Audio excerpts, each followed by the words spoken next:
Welcome back to study code. আজকে আমরা profit and লসের পার্ট 2 নিয়ে আলোচনা করব। অলরেডি আমাদের প্রফিট অ্যান্ড লসের পার্ট 1 হয়ে গেছে। তোমরা যারা ভিডিওটা এখনো অবধি দেখোনি তারা কিন্তু অবশ্যই ভিডিওটা দেখে নেবে। ভিডিওর লিঙ্ক আমাদের ডেসক্রিপশানে দেওয়া আছে। প্রফিট অ্যান্ড লস পার্ট 1-এ আমরা প্রফিট অ্যান্ড লসের কিছু বেসিক থিওরি এবং সেভারাল প্রবলেমস নিয়ে আলোচনা করেছিলাম। আজকে আমরা আরেকটু ডিপার লেভেলে ঢুকবো এবং এরকম সেভারাল পার্টসের মধ্যে দিয়ে টোটাল প্রফিট অ্যান্ড লস তোমাদের কমপ্লিট করানো হবে। তার সাথে সাথে প্রিভিয়াস ইয়ারে যত কোয়েশ্চেন ছিল সব ধরনের কোয়েশ্চেন তোমাদের সলভ করানো হবে। তাই তোমাদের কাছে এটাই অনুরোধ, তোমরা আমাদের ভিডিওটা প্রথম থেকে শেষ অবধি পুরোটা দেখবে এবং ভিডিওটা যদি ভালো লেগে থাকে তাহলে আমাদের জন্য তোমাদের করতে হবে ভিডিওটাকে লাইক, ভিডিওটায় কমেন্ট করে তোমরা তোমাদের মতামত জানাতে পারো, ভিডিওর ইমপ্রুভমেন্ট নিয়ে বলতে পারো, অথবা মেল করতে পারো আমাদের দেওয়া মেল আইডিতে। এছাড়াও তোমরা আমাদের চ্যানেলটাকে সাবস্ক্রাইব করে বেল আইকন প্রেস করে দিতে পারো, যাতে আমাদের সকল ভিডিওর নোটিফিকেশন সবার আগে তোমার কাছে পৌঁছে যায়। চলো দেরি না করে শুরু করা যাক আমাদের আজকের টপিক, প্রফিট অ্যান্ড লসের সেকেন্ড পার্ট, যেটা হচ্ছে successive discount. Successive discount successive discount মানে কি? সাকসেসিভ ডিসকাউন্ট মানে হচ্ছে পরপর ডিসকাউন্ট। মনে করো কোনো একটা জিনিসের 200 টাকা মার্ক প্রাইস আছে, মার্ক প্রাইস বা এমআরপি আছে, ম্যাক্সিমাম রিটেল প্রাইস। জিনিসটার উপরে প্রথমে 10% ডিসকাউন্ট দেওয়া হলো, 10% ডিসকাউন্ট অ্যাপ্লাই করা হলো, তারপরে আরও 5% ডিসকাউন্ট দেওয়া হলো। ফার্স্টে 10%, তারপরে 5% ডিসকাউন্ট দেওয়া হলো।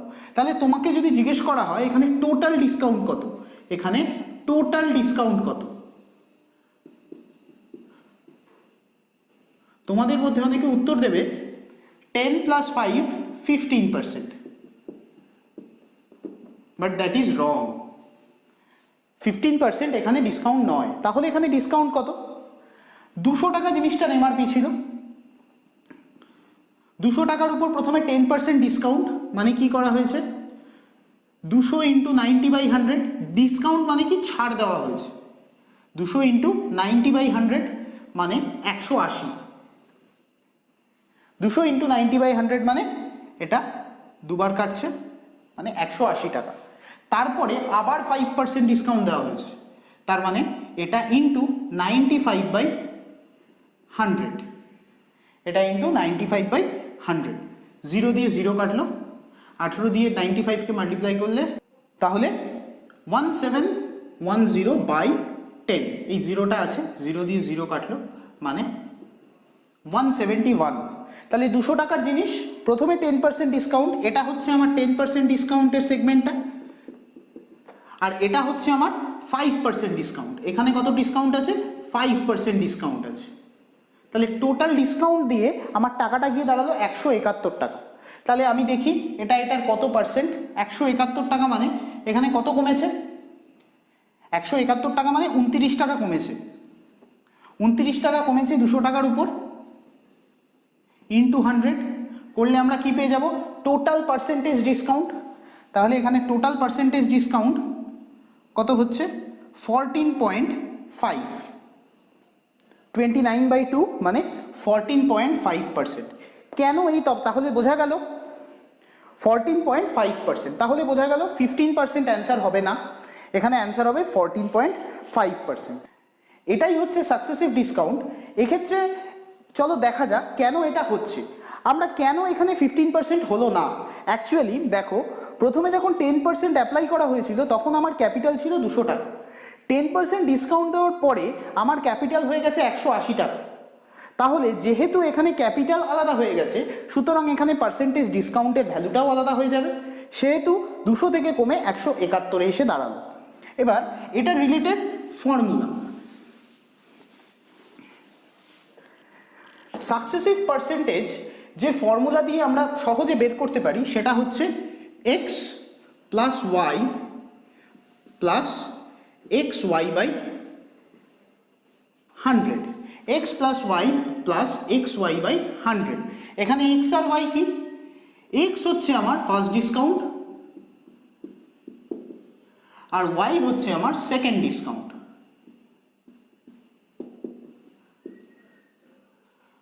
মনে করো কোনো একটা জিনিস কিনতে গেলে আমাকে ফার্স্টে 10% ডিসকাউন্ট দেওয়া হয়েছে, ফার্স্ট কেস আমাকে 10% ডিসকাউন্ট দেওয়া হয়েছে, সেকেন্ড কেস আমাকে 15% ডিসকাউন্ট দেওয়া হয়েছে,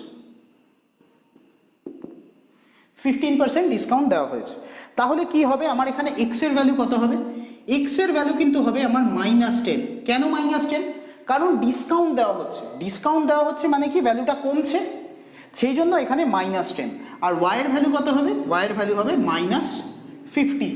এবার এক্স আর ওয়াই এর ভ্যালু আমি এখানে পুট করে দেবো, তার মানে -10 plus of -15 plus of -10 into -15 by 100। এটা করে আমি কি পাবো?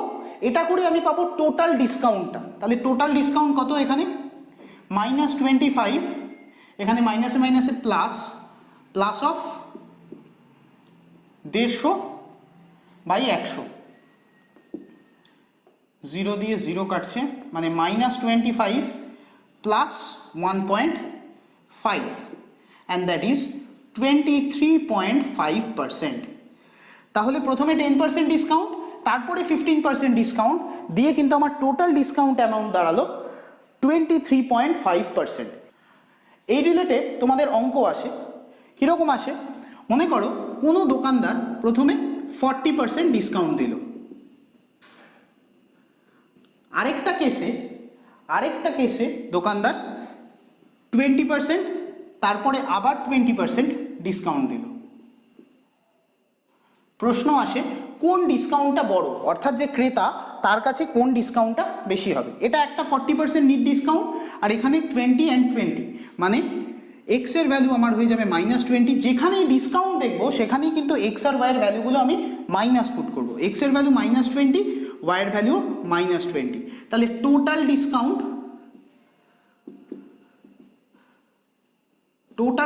কত হবে? টোটাল ডিসকাউন্ট হবে -20 প্লাস অফ -20 ইন্টু -20 বাই 100, মানে -40, মাইনাসে মাইনাসে প্লাস, প্লাস এখানে 4, 0 0 0 0 ক্যান্সেল হয়ে গেল, মানে -36%। তাহলে এটা কিন্তু আমার লার্জার ডিসকাউন্ট রাদার দেন এটা। অঙ্কটা দেখতে পাচ্ছ কি বলেছে, যে একটা লোক সে দুটো জিনিস বিক্রি করেছে, দুটোই 375 টাকায় বিক্রি করেছে, একটায় 25% গেন হয়েছে, আরেকটায় তার 25% লস হয়েছে। তাহলে এক্ষেত্রে তার টোটাল গেন আর লসটাকে আমাকে ক্যালকুলেট করতে হবে। তাহলে দেখা যাক, 375 টাকা হচ্ছে আমার সেলিং প্রাইস হচ্ছে আমার 375 টাকা দুটো জিনিসের। এটা ফার্স্টের সেলিং প্রাইস, এটা সেকেন্ডের সেলিং প্রাইস হচ্ছে 375। ফার্স্ট ক্ষেত্রে প্রফিট হয়েছে কত? 25%, সেকেন্ড ক্ষেত্রে লস হয়েছে কত? 25%। তাহলে আমাকে জিজ্ঞেস করেছে টোটাল প্রফিট অ্যান্ড লস। আমরা অলরেডি সাকসেসিভ ডিসকাউন্টের ফর্মুলা দেখেছি, সেটা কি? সেটা হচ্ছে x plus y plus x y by 100। এটা দিয়ে আমরা টোটাল প্রফিট বা টোটাল লসকে কীভাবে ক্যালকুলেট করবো দেখে নাও। দেখো, আমি ফার্স্ট টার্মকে প্রফিটকে আমি এক্স ধরছি, এক্স ইকুয়াল টু আমি ধরছি প্রফিট মানে কি হয়? প্রফিট মানে অ্যামাউন্টটা বাড়ছে, সেই জন্য প্রফিটকে প্লাস দিয়ে ডিনোট করব। তাহলে এক্স এর ভ্যালু +25, আর ওয়াইকে আমি ধরলাম লস মানে ভ্যালুটা আমার কমছে, সেক্ষেত্রে -25 দিয়ে ওয়াইকে ডিনোট করা হবে। তাহলে এক্ষেত্রে আমার টোটাল প্রফিট প্লাস লস হচ্ছে x plus y plus x y by 100, তার মানে +25 plus of -25 plus of -25 into +25 by 100।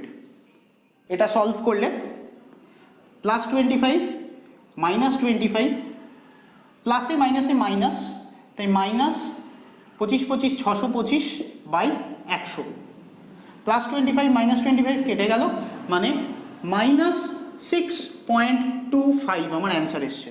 দেখো এখানে মাইনাস এসছে মানে কি হচ্ছে? যখন ভ্যালুটা নেগেটিভে আসছে তার মানে এটা দিয়ে কি আমি লস বোঝাচ্ছি। তার মানে আমার on a whole transaction 6.25% loss হয়েছে, 6.25% লস হয়েছে। একটা টিভি আর একটা ফ্রিজ দুটো 12,000 টাকায় বিক্রি করেছে, দুটোই 12,000 টাকা, অর্থাৎ দু ক্ষেত্রেই আমার সেলিং প্রাইস হচ্ছে ফার্স্ট অবজেক্টের সেলিং প্রাইসও আমার 12,000 টাকা, সেকেন্ড অবজেক্টেরও সেলিং প্রাইস হচ্ছে 12,000 টাকা। এবার বলেছে একটাই 20% প্রফিট, আরেকটাই 20% লস হয়েছে। তাহলে জিজ্ঞেস করেছে হোল ট্রানজ্যাকশনে আমার কি হয়েছে। তাহলে 20% প্রফিট 20% লস, অর্থাৎ আমি এক্স ধরে নেবো প্রফিটকে মানে +20, ওয়াই ধরে নেবো আমি লসকে দ্যাট ইজ -20। তো আমি যদি টোটাল ডিসকাউন্টকে ক্যালকুলেট করি বা টোটাল গেনকে ক্যালকুলেট করি, এক্ষেত্রে ডিসকাউন্ট হবে না, এক্ষেত্রে গেন হবে। মানে টোটাল ট্রানজ্যাকশনটায় ওর লাভ হয়েছে না লস হয়েছে সেটা আমি ক্যালকুলেট করছি। তাহলে +20 -20 প্লাস অফ 20 ইন্টু -20 বাই 100, 20 কেটে গেল মানে -4। দেখো -4 এসছে মানে কি আমার এটা 4% লস। তাহলে টোটাল ট্রানজ্যাকশানে লোকটার 4% লস হয়েছে। তাহলে টোটাল ট্রানজ্যাকশানে 4% লস, অতএব আমার এখানে টোটাল সেলিং প্রাইস কত? টোটাল সেলিং প্রাইস 12,000 প্লাস 12,000 মানে 24,000 টাকা। তাহলে 24,000 টাকা total selling price and loss হচ্ছে 4%। আমরা আগে বলেছি যে লস সবসময় কার উপর ডিফাইন হয়? লস কিন্তু কস্ট প্রাইসের উপর ডিফাইন হয়। অর্থাৎ 4% লস মানে কি, যদি আমার কস্ট প্রাইস হতো 100, আমার যদি কস্ট প্রাইস হতো 100, সেক্ষেত্রে আমার সেলিং প্রাইস কত হতো? সেলিং প্রাইস হতো আমার 96। তার মানে আমি বলতে পারি 96% of CP that is my SP. এই মুহূর্তে যেহেতু 4% লস, এটার ভ্যালু হচ্ছে 24,000। অতএব আমি 100% অফ সিপি বা সিপি ইকুয়াল টু আমি কি বলতে পারি? সিপি ইকুয়াল টু বলতে পারি 24,000 ইন্টু 100 বাই 96, মানে 24 দিয়ে এটা 1000, এটা 4 বার, 4 দিয়ে এটা কাটছে 25। তাহলে আমার টোটাল কস্ট প্রাইস দাঁড়াচ্ছে কত? 25,000 টাকা। 25,000 টাকা আমি দুটো জিনিস কিনেছিলাম এবং দুটো বিক্রি করে আমার টোটাল আমার সেলিং প্রাইস পেয়েছি 24,000 টাকা। তাহলে এক্ষেত্রে আমার লস হয়েছে কত? লস হয়েছে 1000 টাকা লস হয়েছে, ₹1000 লস। এটা আমার অ্যান্সার। এবার আমরা কিছু প্রবলেমস দেখে নেব যেগুলো প্রফিট অ্যান্ড লসের খুব ইম্পর্টেন্ট প্রবলেমস, সেভারাল ইয়ার্সে প্রিভিয়াস ইয়ার্সের এক্সামগুলোয় কিন্তু এসে গেছে। চলো প্রথম অঙ্কটা দেখা যাক। অঙ্কটা দেখো, অঙ্কটা ভালো করে তুমি একবার পড়ে নাও, দরকার হলে ভিডিওটা পজ করে অঙ্কটা তোমরা স্ক্রিনশট তুলে নিতে পারো, সেক্ষেত্রে তোমার নিজে চেষ্টা করে তারপরে ভিডিওটা দেখলে ভালো হবে। কি বলেছে? 11টা আর্টিকেল কিনেছে 10 টাকায় আর 10টা আর্টিকেল বিক্রি করেছে 11 টাকায়। তাহলে এটা হচ্ছে আমার আর্টিকেল আর এটা হচ্ছে আমার কস্ট। এটা কেনা তাই এটা কস্ট প্রাইস, এটা বিক্রি তাই এটা সেলিং প্রাইস। এবার এই ধরনের অঙ্কগুলো আমরা কি করি? আমরা একটা সাধারণ সংখ্যা খুঁজে নিই যেটা দিয়ে 10 এবং 11 দুটোই ডিভিজেবল, অর্থাৎ LCM of this two numbers. 10 আর 11 এলসিএম করলে কত হবে? 10 আর 11 এলসিএম করে আমি পৌঁছবো 110-এ। তার মানে আমি ধরে নেবো ব্যক্তি টোটাল 110খানা আর্টিকেল কিনেছে। তাহলে 110টা আর্টিকেল কি হিসেবে কিনেছে? 11টা আর্টিকেল কিনেছে 10 টাকা দিয়ে, একটা আর্টিকেল কিনবে 10/11 অ্যান্ড 110টা আর্টিকেল কিনবে 10 ইন্টু 110/11 মানে 100 টাকায়। 100 টাকাটা তাহলে ব্যক্তির কি দাঁড়ালো? 100 টাকাটা ব্যক্তির দাঁড়ালো কস্ট প্রাইস। 100 টাকা খরচা করে সে 110টা আর্টিকেল কিনেছে। এবার যখন বিক্রি করছে, বিক্রির সময় কি হচ্ছে? ব্যক্তি 10টা আর্টিকেল বিক্রি করছে 11 টাকায়, অতএব একটা 11/10 আর 110টা বিক্রি করবে 11/10 ইন্টু 110 অর্থাৎ 121 টাকায়। তাহলে 100 টাকায়ও কিনে বিক্রি করেছে 121 টাকায়। এক্ষেত্রে ব্যক্তির লাভ কত হয়েছে? 21 টাকা লাভ হয়েছে। তাহলে 21 টাকা লাভ হয়েছে কার উপর? 100 টাকার উপর। তাহলে 21/100 অ্যান্ড পার্সেন্টেজে কনভার্ট করতে গেলে ইন্টু 100 মানে 21% প্রফিট হয়েছে। এই অঙ্কটা অন্য পদ্ধতিতেও আমরা করতে পারি। আমরা এই অঙ্কটা যদি রেশিও মেথডে করি, রেশিও মেথডেও এটা করা যায়। আমি বলতে পারি 11টা আর্টিকেলের দাম 10 টাকা, 10টা আর্টিকেলের দাম 11 টাকা। এক্ষেত্রে আমি কি করব, কোনাকুনি গুণ করব, অর্থাৎ 10 10 100, এটা হয়ে যাবে আমার কস্ট প্রাইস, আর সেলিং প্রাইস হয়ে যাবে আমার 121, 11 11 121। তাহলে 100 টাকায় কিনে 121 টাকায় বিক্রি করেছে, মানে 21% প্রফিট। এক একটা অঙ্ক করার অনেক পদ্ধতি থাকে, প্রয়োজন হচ্ছে তুমি কোন পদ্ধতিটায় কমফোর্টেবল সেই পদ্ধতিটাই কিন্তু তুমি অ্যাপ্লাই করবে, কারণ পরীক্ষার হলে করার জন্য তোমার কাছে সময় কিন্তু খুব অল্প থাকে। পরের অঙ্কটা তোমরা দেখতে পাচ্ছ অলরেডি স্ক্রিনে, অঙ্কটা দেখে নাও, দেখে স্ক্রিনশট তুলে নিজে আগে করার চেষ্টা করো, যদি না পারো তাহলে ভিডিওটা রিজিউম করে অঙ্কটা দেখে নাও। কি বলেছে যে loss incurred of selling 21 articles equal to the selling price of 3 articles. মানে দেখো, আমরা বেসিক প্রফিট অ্যান্ড লসের ফর্মুলা কি জানি?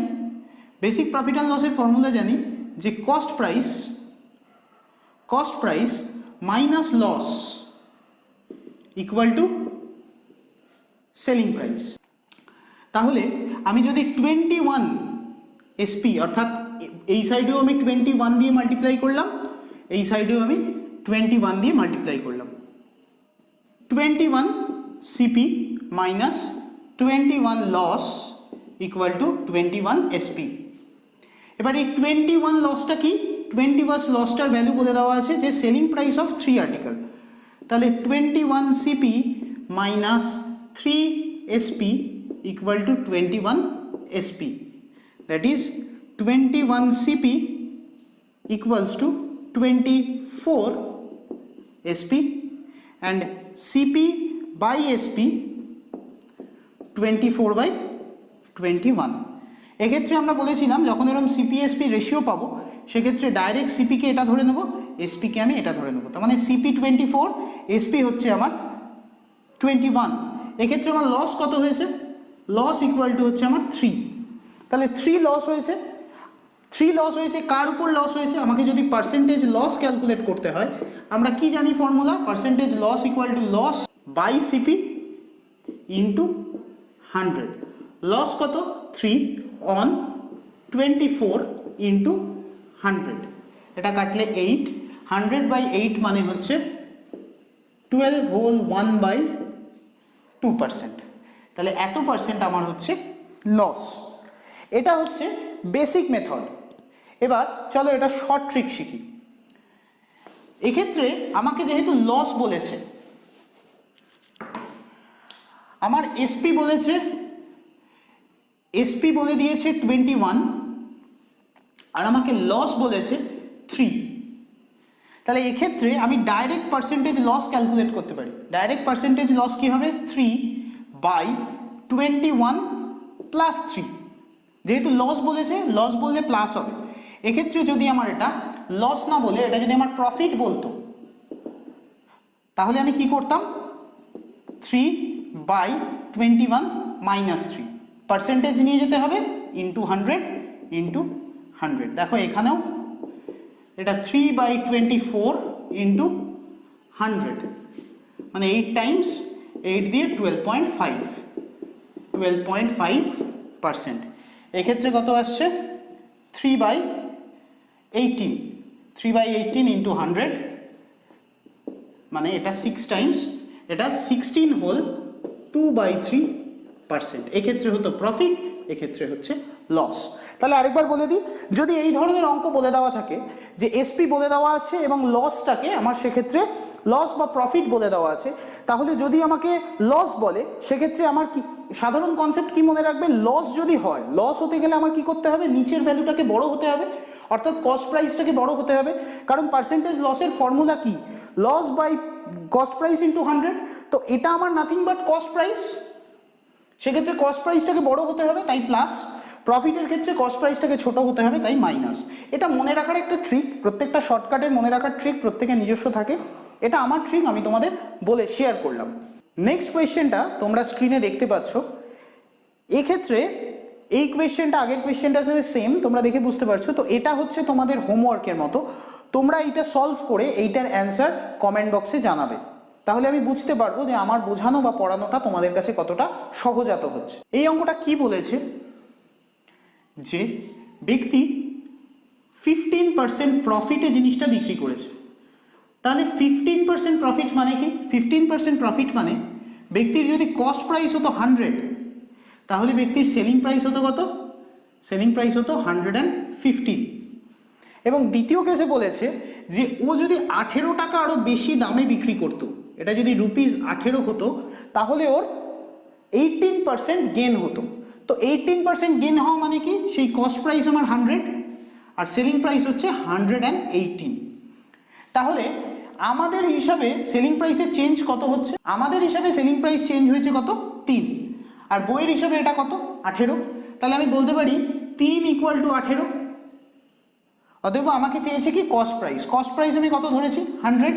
তাহলে 3 = যদি 18 হয়, 1 = 18/3, 100-র ভ্যালু 18/3 গুণিত 100, 6 বার 6 100 600 টাকা। তাহলে এক্ষেত্রে কস্ট প্রাইস কত হয়ে যাবে? 600 টাকা। অঙ্কটা কি বলেছে, যে 3 জন লোক আছে, এ বি সি। এ একটা জিনিস কিছু দামে কিনেছে, কিছু দামে কেনার পরে এ জিনিসটা 25% লাভে বিক্রি করেছে। তার মানে এই জিনিসটা আমি ধরে নেবো 100 টাকায় কিনেছে, 100 টাকায় কিনে 25% লাভে বিকে বিক্রয় করেছে, মানে 125 টাকায় বিক্রি করেছে। এবং বি সিকে 10% লসে, এখানে হচ্ছে +25% প্রফিট আর এখানে হচ্ছে 10% লস। তাহলে 125 টাকার উপর 10% লস অ্যাপ্লাই হয়েছে, মানে কত হচ্ছে? 125 × 90/100, মানে 0 দিয়ে 0 কাটছে, 5 নং 45, 7 4, 9 12 108, 8 4 112, 0 এটা বাই 10, মানে 112.5। তাহলে এ বিকে 125 টাকায় বিক্রি করেছে, বি সিকে, অর্থাৎ সি কিনেছে 112 টাকা 50 পয়সা। এটা আমাদের হিসাবে বেরিয়েছে, কিন্তু বইয়ের হিসাবে এই ভ্যালুটা কত বলা আছে? 675 টাকা বলা হয়েছে। সি বইটা বা সি জিনিসটা 675 টাকায় কিনেছে। তাহলে 112.5%-এর ভ্যালু 675। আমাকে কি চেয়েছে? এ কত দামে জিনিসটা কিনেছিল, এর ক্রয় মূল্য কত আছে? 100। দেয়ারফর 1% = 675/112.5, আর 100% দ্যাট ইজ এটা ইন্টু 100/112.5, পয়েন্ট উঠছে এখানে ইন্টু 10, এটা 25 দিয়ে কাটছি, 25 2 × 50, 25 2 × 50 17, 175, অ্যান্ড দ্যাট ইজ 7। 25 দিয়ে কাটলে 4 25, 5, 9 দিয়ে কাটছে, দ্যাট ইজ 3, এটা হচ্ছে 5, এখানে 3 এখানে 5, 5 দিয়ে এটা কাটলো দুবার, দ্যাট ইজ 600 টাকা। 3 × 100 × 2 মানে 600 টাকা। তাহলে এই জিনিসটা 600 টাকায় কিনেছে। দেখো, আমি যদি ধরি যে 1 গ্রামের কস্ট প্রাইস হচ্ছে এক্স, ব্যক্তির 1 গ্রাম মাল কিনতে খরচা হচ্ছে এক্স টাকা, তাহলে 900 গ্রাম কিনতে খরচা হবে কত? 900x। এবং ব্যক্তি 1000 গ্রাম বলে 900 গ্রাম বিক্রি করছেন, অর্থাৎ 900 গ্রামের মাল বিক্রি করে উনি কত টাকা পাচ্ছেন? 1000 গ্রাম বিক্রি করে ওনার যত টাকা পাওয়া উচিত ছিল। তাহলে 1000 গ্রামের ক্রয় মূল্য কত? 1000x। তাহলে এটা হচ্ছে ওর কস্ট প্রাইস, এটা হচ্ছে ওর সেলিং প্রাইস। অথবা লাভ কত হচ্ছে? লাভ হচ্ছে আমার 100x। এসপি মাইনাস সিপি করলে আমি পাবো লাভ, প্রফিট, সেটা হচ্ছে আমার 100x। তাহলে 100x এখানে প্রফিট হয়েছে অন 900x, পার্সেন্টেজে যেতে গেলে ইন্টু 100, x কেটে গেল, 0 0 কেটে গেল, মানে 100/9, দ্যাট ইজ 11 হোল 1/9%। এক্ষেত্রে এক্সটা আনার কোনো প্রয়োজন ছিল না, এক্সটা আমি জাস্ট বোঝানোর জন্য আনলাম। এটা এক্স ছাড়াও করা যায়। আমি ডাইরেক্ট ধরে নেবো যে 900টা হচ্ছে আমার কস্ট প্রাইস, সেলিং প্রাইস হচ্ছে আমার 1000, কারণ 900 গ্রামের মাল কিনছে কিন্তু সেই মালটা বিক্রি করছে কত 1000 গ্রামের দামে। তাহলে 100 গ্রাম লাভ প্রতি 900 গ্রামে ইন্টু 100, যেটা হবে 11 হোল 1/9%। আজকের ভিডিও আমরা এতটুকুই রাখছি। এই ভিডিওর নেক্সট পার্টে অর্থাৎ পার্ট 3তে আমরা রেশিও মেথড এবং ডিসঅনেস্ট সেলার এই দুটো জিনিস নিয়ে আলোচনা করব, যেগুলো কিন্তু ভীষণ ইম্পর্টেন্ট হতে চলেছে তোমাদের জন্য। তাই আশা করি পরের ভিডিও আমরা তোমাদের সাথে পাবো, এবং এই ভিডিওটা যদি তোমাদের ভালো লেগে থাকে তাহলে আমাদের জন্য তোমাদের এই ভিডিওটাকে লাইক করতে হবে, কমেন্ট করতে হবে, ভিডিও সম্বন্ধে কোনো মতামত থাকলে তোমরা জানাতে পারো, এবং আমাদের চ্যানেলটাকে সাবস্ক্রাইব করে বেল আইকন প্রেস করে দেবে যাতে পরবর্তী সকল ভিডিওর নোটিফিকেশান তোমাদের কাছে সবার আগে পৌঁছে যায়। আশা করি দেখা হচ্ছে পরের ভিডিওতে। ততদিন অবধি স্টে হোম, স্টে সেফ।